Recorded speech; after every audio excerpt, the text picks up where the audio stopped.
लब्बैक पढ़ते हैं, लब्बैक में जैसे हम सुनते हैं कि मर्द जो है वो कहते हैं वालेकुम सलाम, तो औरतें कहती हैं आपस में वालेकुम सलाम। बाज कुछ थोड़ी पढ़े लिखे होते हैं अरबी में तो इसको जानते हैं।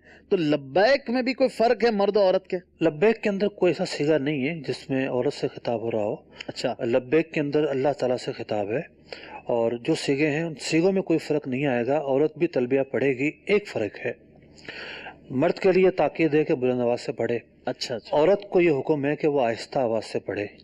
वाह, औरतें आवाज़ बुलंद नहीं करेंगी। सही, यहाँ से ये देखा जा सकता है कि शरीयत मुत्तहरा ने इस इबादत में भी उन्हें कितनी हया और पर्दे का हुक्म दिया है।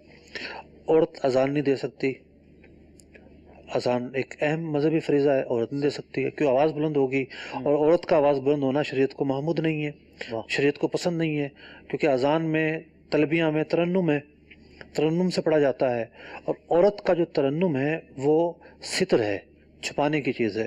तो औरत आहिस्ता आवाज़ में तलबिया पढ़ेगी, सिर्फ ये फ़र्क है।